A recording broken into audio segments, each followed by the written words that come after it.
Welcome back, Sukanya. Let's continue with our conversation. That was an amazing story so far in terms of what got you started, and it's a very inspiring story.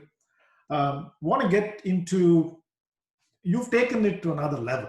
Some people start on something, they do it for themselves, and they're happy, and which is fine, nothing wrong with that. But you've really taken on this to another level. You also have a practice. You offer nutritional consulting and weight loss consulting for people, which is another amazing story because you've not only transformed your life, but you're out transforming other people's lives. So to start with, you had a breakthrough in the area of weight loss. So let's hear about that story. How did that happen, and what triggered it off? Yeah.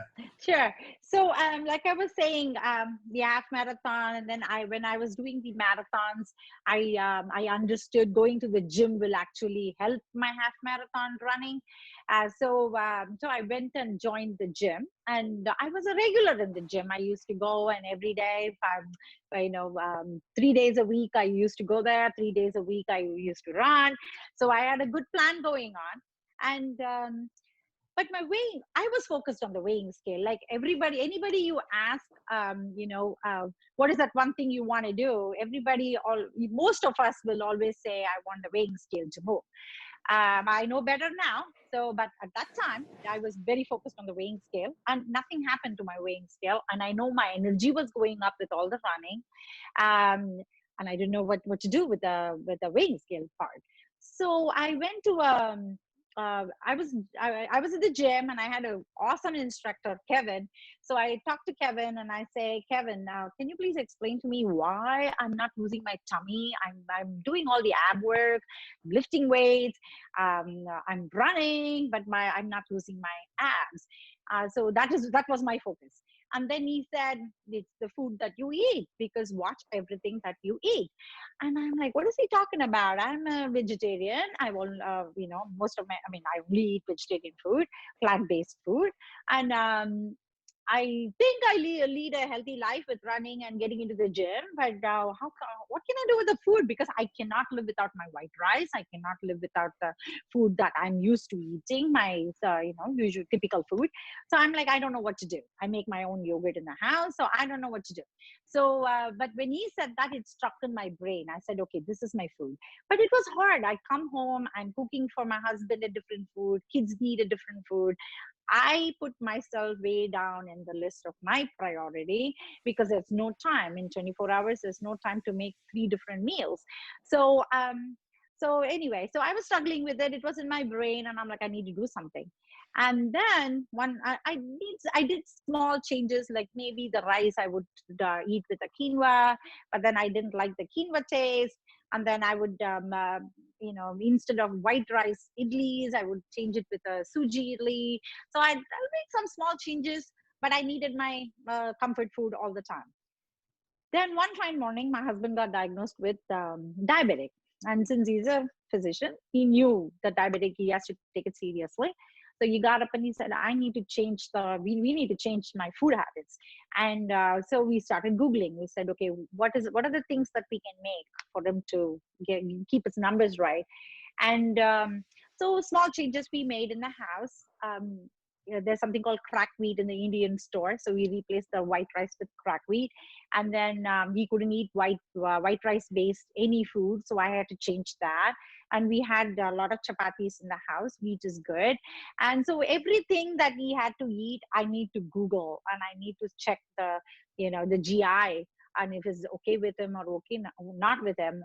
Sweet, what do you call, sweet potato over regular potato. So, and he is extremely strict. I can slack, but he will not slack because he does not want to go into the insulin stage. So he is very particular about it. So when I started cooking for him that way, I started eating the same food because I don't want to make something for myself. And I started to see a small change, like my weighing scale started moving. Then in my brain, I'm like, oh, so this has got something to do with the glycemic index. So that kind of made me have coffee without sugar, so made small changes that way, saw a little change, but not in the drastic change that I wanted to see. Then my husband got, his numbers were also good. And then one fine morning, my very good friend, I have to give her the credit, who started me, and she's my guide, Tripu from Kalpana, her name is. So she's from North Carolina. She called me one fine morning, and she's a South Indian too. And she called me one fine morning, and she said, hey, Suk, I figured this out. I'm going to tell you exactly what to eat. Just eat that. So I'm like, all right, it can't go wrong. She's a vegetarian, and So I said, okay, give me whatever. So she gave me a plan to say, just eat this for breakfast, eat this for lunch, eat this for snack, eat this for dinner. And I followed suit. I didn't ask her any questions. I used to fight with my husband because he would cross question me, and I didn't want to answer him. And I went through that process of eating what she told me. Then I got curious to say, why is she telling me to eat this at this time? Because she's a nutritionist. And I'm like, why is she asking me to eat this time and that time? And I started Googling. And I kind of understood it's a game. So the idea is we should never deprive our body with food. We got to eat the food. But how much you eat, when you eat, how you eat, and then it's a game. So live a life. Go out, eat the pizza. It's not going to kill you, but you are being mindful about what you're eating. So once I got that into my brain, it just took off. The journey took off. I see the weighing scale move, and my gym workout, my running, it's helping me keep myself fit and toned. So they both go hand in hand. So 80% of our health comes from the food, and it's a 20% that is from the workout. And we all have to move and eat right. So that's how I started my journey. Once I figured out it's just a game that I had to play, and it's okay to go out and have your pizza. It's okay to do all that, but as long as we are mindful, to enjoy the little niceness about life and not beat ourselves about it. That's the only way I understood I can sustain this for the rest of my life, and it's okay. So the focus is not more on the weighing scale, but the focus is more on how to be fit, how to be healthy. Once we focus on that, the weighing scale happens by itself. So that's what I try to spread the word, and to everybody who comes to me, I keep insisting it's okay. Don't focus too much on the weighing. Don't weigh yourself every day and beat yourself about it. Focus on the right things to do, and that will happen. So that is my focus. So in what I hear, so one is there was a switch in terms of eating white rice, which is, for a lot of people, listeners who are in the audience who may not be familiar with that. So South Indians tend to eat refined white rice. Yes. It's tasty, and you keep referring to yogurt. So yogurt rice is a staple food for South Indians. I grew up eating, yogurt rice. I still love it with the pickle. Yes. And yes. And what I found is that we tend to overeat that because it never makes you. I never feel full. I can keep eating and eating and eating. Yes. And yes. Right. And what I hear is, sorry. So the theory behind that, why we crave for it, is bad carbs will never satisfy you, will never make you full. So the more bad carbs you eat, the more cravings happen. So I have people telling me, if I don't eat by 9 o'clock in the nighttime, I don't feel full, like I'm hungry during the daytime. That is because you have not chosen the right. Carbs is good for you. You need to eat the carbs. But what carbs you're eating is what you need to be thinking about. So if during the daytime, if you pick your food in the right quantity, the right macros, and the right carbs, and the proteins, and the fibers, and the fat that you eat, you should not be hungry at all. So past 4 o'clock, you will not be hungry. And, but people will get there, but they have to be mindful. So that's what carbs does. So same thing with the sugar too. You eat one sugar, the craving doesn't stop there. You want to eat more. And so you only abuse your body. You're not loving your body. So mindful will help at that time. Yeah. So you talk about bad and good carbs. So how does a person, somebody who's just starting on this, make a determination of these two kind of carbs? Can you give some broad examples? Google is Google to your rescue, right? So you can find a lot of stuff in Google. So when you go and say Indian food, bad carbs, good carbs, there is a list of things that comes. Okay. Again, when I start this, okay, so when I start with a person how to get into this healthy eating habit, in the beginning they have a lot of questions. Everybody is confused. What should I eat? What shouldn't I eat? So in the long run, you can eat anything you want to, but in the beginning, you need to focus because it is your mind that wants you to eat that, not your body. Your body doesn't want that. So again, the protein, Indian food, if you're not a meat eater, you're a vegetarian, the protein content is very hard to find. We say a lot of lentils have protein. So the lentils have protein, but it has more carbs in it than protein, but the amount of protein. So there's nothing wrong in eating that. But when you eat, how much you eat is what is very important. Same thing with carbs. So white rice, any starchy food, just go easy on it. So but when you start, I say, be mindful, avoid it, just so that your brain will get trained. But once you get into maintenance, whatever your goal is, some people will say the weighing scale is a goal. Some people will say, I want more energy. Some people will say, my knee is hurting, my back is hurting, I need to get better. Some people will say, my diabetic numbers are very high, I need to bring it down. So it just depends on what your goal is. So I'm not saying don't ever eat it, but in the beginning, be mindful. That's when I come into play to train your brain to see, okay, this is bad carbs, this is good carbs. How much do I eat of the good carb, bad carb? Do I really need it? So when you say no to the bad carb, eventually eating it once in a way will actually help your body, because your metabolism goes up when you shock your body once in a way, and your weighing scale looks awesome. So if that is your goal. So Google to the rescue for your, coming back to your question. If you what carbs you want to eat, just look it up. Great. And I think that's a great point you make about training your brain. And I think your philosophy, your tagline on your coaching Yes. is also Yes. that. And for that, having a coach makes a big difference. Yes. Because when a person, when all of us, when we are used to a certain lifestyle or certain habit, you need an external intervention to break that habit. And if you've been Yeah. eating a certain type of, high sugar diet, or when I say high sugar, high carb diet, Yes. simple carbs diet for a long time, and Yes. your brain, your whole system is used to it, and there's Yeah. craving involved, you need a coach to intervene and Yes. train give you a certain Yeah. support system, and that's what you are doing. Yeah. And So I feel most of the time we all know what to do. You know, Mhm. I know, everybody knows what to do. Like when I'm Yeah. talking to people, they know, I know. But it is the brain that you need to train. Because again, I talked about it when I was in Houston. One gulab jamun versus 4 gulab jamun. You don't need that four. Train your Mhm. brain to say, you add your taste buds, you satisfied your taste buds, and that's okay, enough, and walk away. So that, I feel it is more emotional and psychological too, as I'm talking to people.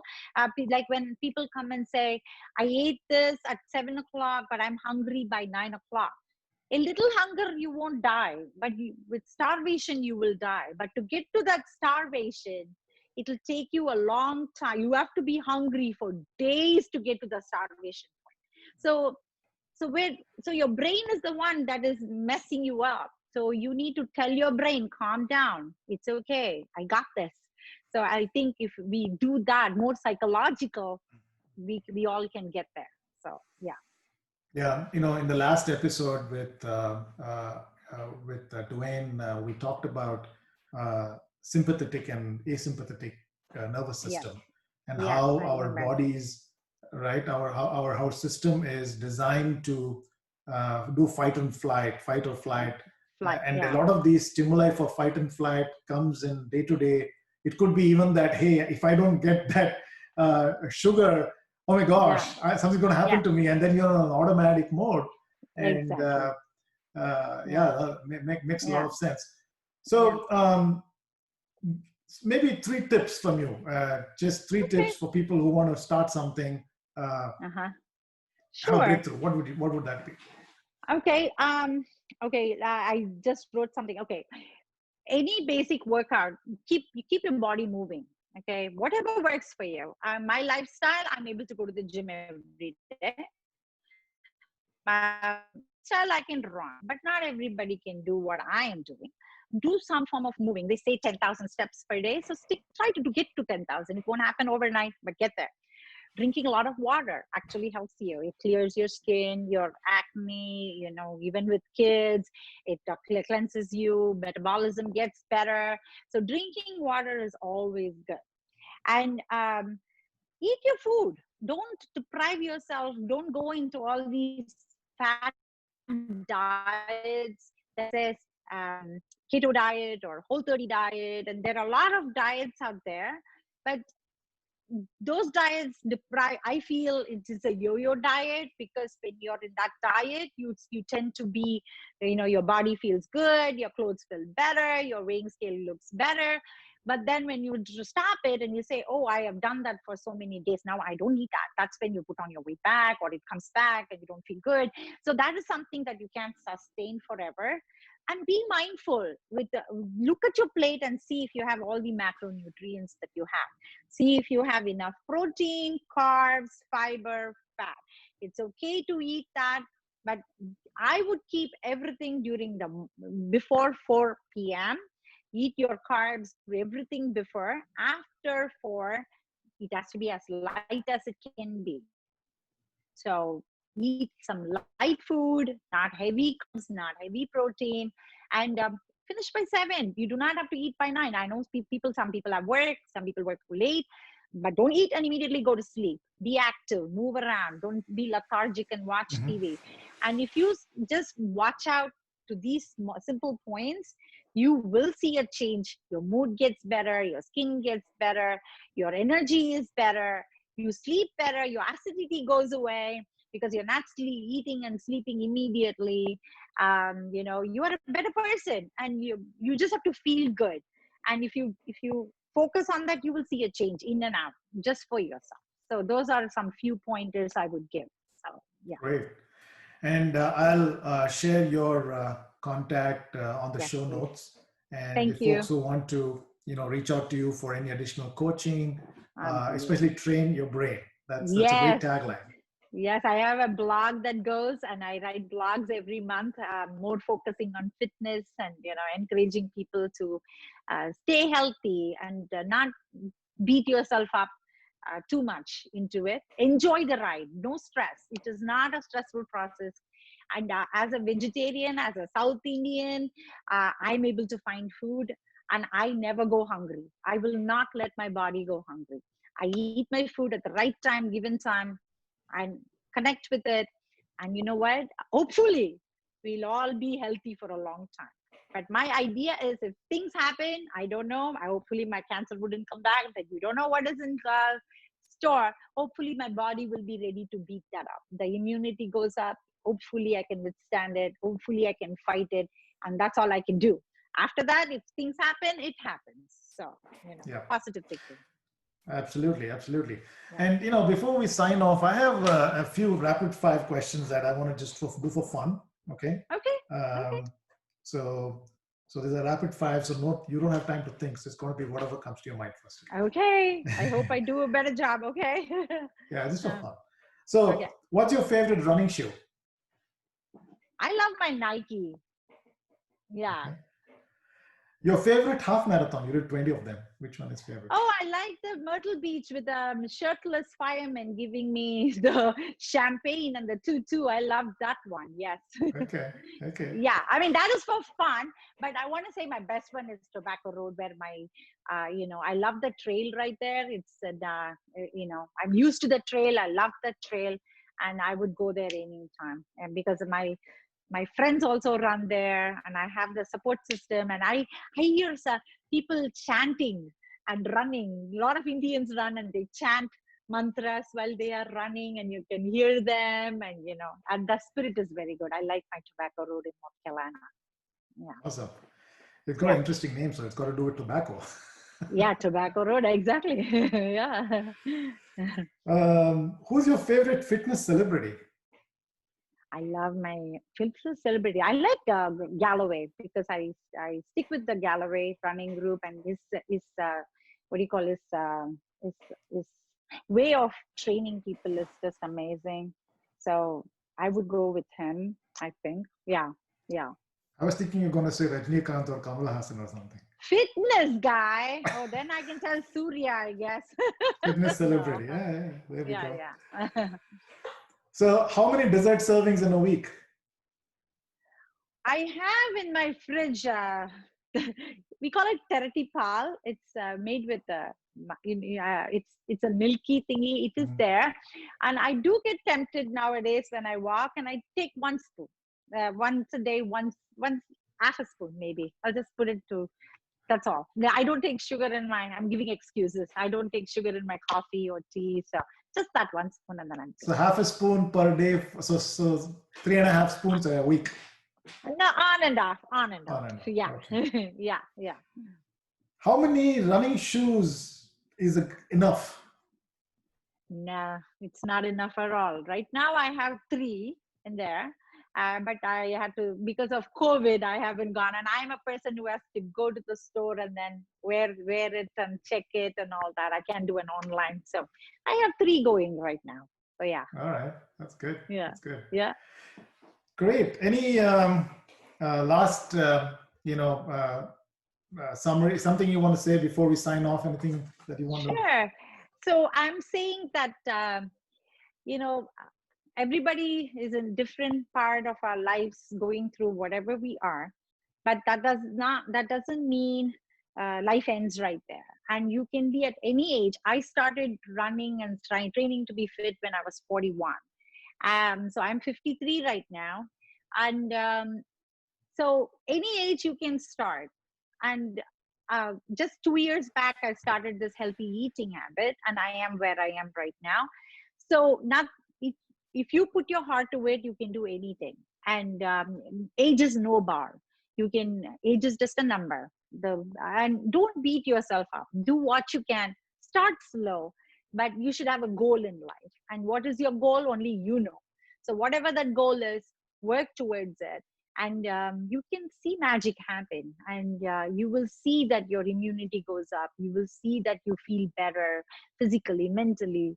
And so enjoy the ride. And life is beautiful, and it has so much to offer. And grab the opportunities that come your way, and enjoy every moment of it. And then it's all, whatever happens happens. that Absolutely. that would Great, be great my say. message. Great Thank message. you. Yeah. All right. Sukanya, thanks a lot. It was great having you. It was a Thank you, fantastic Santosh. Thank you conversation. for having me. Thank you for having me. To talk to you. Thank you. Bye. Bye. Bye bye.